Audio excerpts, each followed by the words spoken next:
கெடுக்கும் அடியவர்க்கு ஒருவர் கெடுக்க இடர் நினைக்கினவர் குலத்தை முதல் அறக்கலையும் எனக்கு ஒரு துணையாகும். நேயர்களுக்கு வணக்கம். இன்னைக்கு நம்ம பார்க்கக்கூடிய பதிவு அப்படிங்கிறது 12 ராசிகளில் 4வது ராசியாக இருக்கக்கூடிய கடக ராசியினருடைய குரு பயிற்சி பலன்களை தான் இன்னைக்கு இந்த பதிவில் நம்ம பார்க்கவிருக்கிறோம்.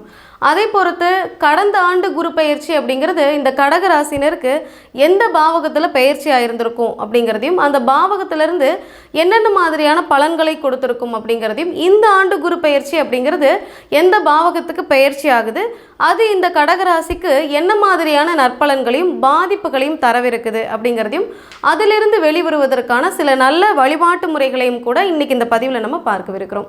இந்த ஆண்டு குரு பயிற்சி அப்படிங்கிறது எந்த ராசியிலிருந்து எந்த ராசிக்கு பயிற்சி ஆகுது அப்படின்னு நம்ம பார்க்கும் பொழுது, மேஷ ராசியிலிருந்து ரிஷப ராசிக்கு குரு பயிற்சி ஆகுது.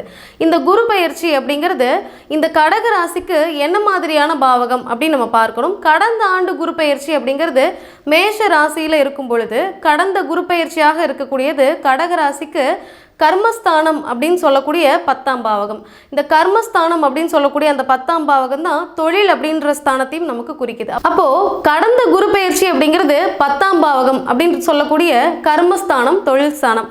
அதிலிருந்து குருவினுடைய பார்வை அப்படின்னு நம்ம பார்க்கும் பொழுது 5, 7, 9. இந்த 5, 7, 9 அப்படின்னு சொல்லக்கூடியது கடக ராசிக்கு 2ஆம் பாவகம், 4ஆம் பாவகம், 6ஆம் பாவகம், இந்த 3 பாவகங்களை பார்த்துருக்கு.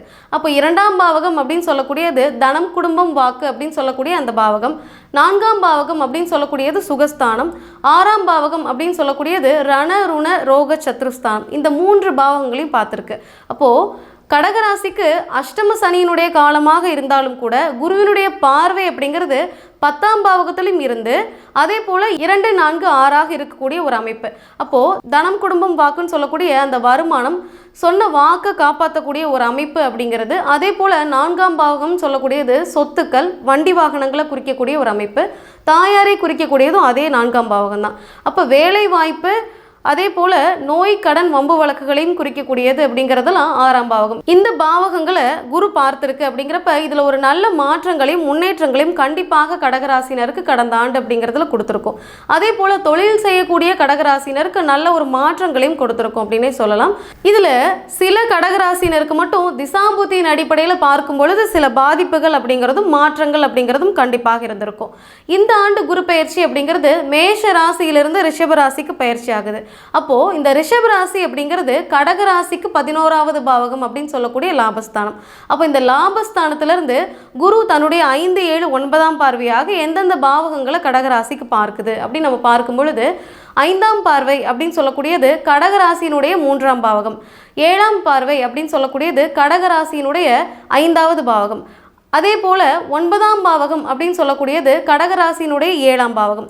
அப்போது 3, 5, 7ஆக இந்த குரு பயிற்சியினுடைய பார்வை அப்படிங்கிறது இருக்குது. அதே போல் லாபஸ்தானத்திலையும் பயிற்சியாக இருக்குது. அப்போ அஷ்டம சனியினுடைய காலமாக இருந்து சில கஷ்டங்கள் இருந்தாலுமே கூட 3, 5, 7 அப்படின்னு சொல்லக்கூடிய அந்த அமைப்பு நல்ல ஒரு பாவகமாக கருதக்கூடியது. நல்ல ஒரு முன்னேற்றத்தையும் மாற்றத்தையும் கொடுக்கும். ஏன்னா கடகராசியினுடைய 3ஆம் பாவகம் அப்படின்னு சொல்லக்கூடியது முயற்சி ஸ்தானம், 5 அப்படின்னு சொல்லக்கூடியது பூர்வ புண்ணியஸ்தானம். அதே போல் 7ஆம் பாவகம் அப்படின்னு சொல்லக்கூடியது களத்திரஸ்தானம். இந்த 3 இடங்களையும் குரு பார்க்குது. அப்போது 3ஆம் பாவகத்தை பார்க்கும் பொழுது கடகராசியினுடைய முயற்சி அப்படிங்கிறது இந்த ஆண்டு அதிகபட்சமாகவே இருக்கும். முயற்சியின் மூலமாக நல்ல ஒரு முன்னேற்றத்தையும் சொத்துக்களையும் சேர்க்கக்கூடிய ஒரு அமைப்பு அப்படிங்கிறது கண்டிப்பாக இந்த ஆண்டில் உண்டு. அதே போல் 3ஆம் பாவகம்னு சொல்லக்கூடியது இளைய சகோதரத்தையும் குறிக்கக்கூடிய ஒரு பாவகம். அப்போ இந்த ஆண்டு முழுவதுமே இளைய சகோதரத்தின் மூலமாக ஆதாயங்களும் உதவிகளும் கண்டிப்பாக உண்டு அப்படின்னு தான் சொல்லணும். அதே போல் 5ஆம் பாவகம் அப்படின்னு சொல்லக்கூடிய அந்த பூர்வ புண்ணியஸ்தானத்தில் குருவினுடைய பார்வை படுது. அப்போ பூர்வீகத்தில் இருக்கக்கூடிய சொத்து பத்துக்களை அடையக்கூடிய ஒரு ஆண்டாகவும் இந்த ஆண்டு கண்டிப்பாக இருக்கும். அதே போல பூர்வீகத்தில் இருக்கக்கூடிய உறவினர்கள், அவர்களுடைய உதவிகள் அப்படிங்கிறதும் கண்டிப்பாக கிடைக்கும். அதே போல கடகராசினருக்கு சொத்து பத்துக்கள் ஏதாவது வம்பு வழக்குகளோ கேஸ் மாதிரியான விஷயங்களோ நடந்துகிட்டு இருக்கு அப்படின்னா கூட கண்டிப்பாக அதில் ஒரு வம்பு வழக்குகள் ஏற்பட்டு சொத்துக்கள் சேரக்கூடிய ஒரு ஆண்டாகவும் இந்த ஆண்டு கண்டிப்பாக இருக்கும். அதே போல் 7ஆம் இடத்தையும் குரு பார்க்குது அப்படிங்கிறதுனால களத்திரஸ்தானம் அப்படின்னு சொல்லக்கூடிய ஒரு அமைப்பு. இதில் குருவினுடைய பார்வை படுது அப்படிங்கிறதுனால கண்டிப்பாக கணவன் மனைவிக்குள்ள ஒரு நல்ல அந்யோன்யம், பரஸ்பரம் அப்படிங்கிறது கண்டிப்பாக ஏற்படும்.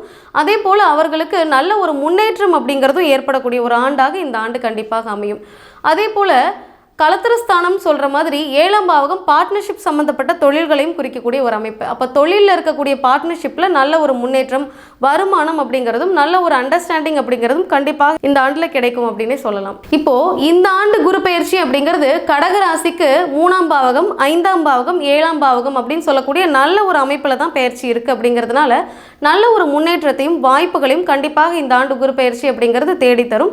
அதே போல் முயற்சி ஸ்தானத்தை குரு பார்க்குது அப்படிங்கிறதுனால தொழிலில் இருந்தாலும் சரி, வேலை வாய்ப்பில் இருந்தாலும் சரி, இந்த ஆண்டு உங்களுடைய முயற்சியின் மூலமாக நல்ல ஒரு வாய்ப்புகளையும் பணவரவையும் தேடித்தரக்கூடிய ஒரு காலகட்டமாக இந்த ஆண்டு குரு பெயர்ச்சி இருக்கும் அப்படின்னே சொல்லலாம். அதே போல் அஷ்டம சனி காலத்தில் இந்த மாதிரி ஒரு நல்ல பாவகத்தில் குருவினுடைய பார்வை படுறது அப்படிங்கிறது சொத்து பத்துக்களை சேர்க்கக்கூடிய, பூர்வீகத்தில் இருக்கக்கூடிய சொத்து பத்துக்களை அடையக்கூடிய ஒரு காலகட்டமாகவும் இருக்கும் அப்படின்னே சொல்லலாம். இதில் ஒரு சில கடகராசினருக்கு பாதிப்புகள் அப்படிங்கிறது கண்டிப்பாக அதிகமாக இருக்கும். இது எதன் அடிப்படையில் அப்படின்னு பார்க்கும் பொழுது அவரவர்களுடைய ஜனன ஜாதகம் என்ன மாதிரியான அமைப்பில் இருக்குது அப்படிங்கிறத செக் பண்ணிக்கிறது ரொம்பவே அவசியமான ஒரு விஷயம். ஏன்னா இந்த காலகட்டத்தில் என்ன தசா புத்தி போயிட்டுருக்கு அப்படிங்கிறத கண்டிப்பாக பார்க்கணும். உங்களுடைய ஜனன ஜாதகத்தில் இப்போ நடந்துட்டு இருக்கக்கூடிய தசா புத்தி அப்படிங்கிறது இந்த குரு பெயர்ச்சிக்கு சப்போர்ட்டிவான அமைப்பில் இருக்கா அப்படிங்கிறத செக் பண்ணிக்கிறது முக்கியமான ஒரு விஷயமாக இருக்கக்கூடியது. அப்போது இப்போ நடந்துட்டு இருக்கக்கூடிய திசாபுத்தியின் அடிப்படையில் சில நல்ல மாற்றங்களையும் வாய்ப்புகளையும் தேடித்தரக்கூடிய வழிபாட்டு முறைகளையும் தான தர்மங்களையும் கூட உங்களுடைய ஜனன ஜாதகத்தை செக் பண்ணி கண்டிப்பாக உங்களால் தெரிஞ்சுக்க முடியும். இந்த ஆண்டு குரு பெயர்ச்சி அப்படிங்கிறதுல என்ன மாதிரியான வழிபாட்டு முறைகளை இந்த கடகராசினர் கடைபிடிக்கணும் அப்படின்னு நம்ம பார்க்கும் பொழுது, இந்த ஆண்டு குரு பெயர்ச்சியில் திங்கள் மற்றும் வியாழக்கிழமை நாட்களில் நவ கிரகத்தில் இருக்கக்கூடிய குரு பகவான் வழிபாடை எடுத்துக்கிறது அப்படிங்கிறது சிறப்பான ஒரு வழிபாட்டு முறையாகவே இருந்துட்டு இருக்கும். அதே போல 5ஆம் பாவகம் சொல்லக்கூடிய பூர்வ புண்ணியஸ்தானத்தில் இந்த குருவினுடைய பார்வை இருக்குது. அப்படிங்கிறதுனால குலதெய்வ வழிபாடை இந்த ஆண்டு முழுவதுமே செவ்வாய்க்கிழமை நாட்களில் எடுத்துகிட்டு வர்றது அப்படிங்கிறது கண்டிப்பாக சொத்து பத்துக்களையும் வண்டி வாகனங்களையும் அமைத்து கொடுக்கக்கூடிய ஒரு நல்ல வழிபாட்டு முறையாகவே இருந்துட்டு இருக்கும்னு சொல்லலாம். இந்த பதிவு அப்படிங்கிறது கண்டிப்பாக உங்களுக்கு பயனுள்ள வகையில் இருக்கும் அப்படின்னு நம்புகிறேன். இந்த பதிவை உங்களுடைய நண்பர்களோடும் உற்றார் உறவினர்களோடும் பகிர்ந்து கொள்ளுங்கள். உங்களுடைய சப்போர்ட் எங்களுக்கு தேவை அப்படிங்கிறதுனால இந்த சேனலை சப்ஸ்கிரைப் பண்ணிக்கோங்க. ஆன்மீகமும் தர்ம சிந்தனையுமே அவருடைய வாழ்க்கை பாதையை கட்டாயமாக மாற்றும். நன்றி.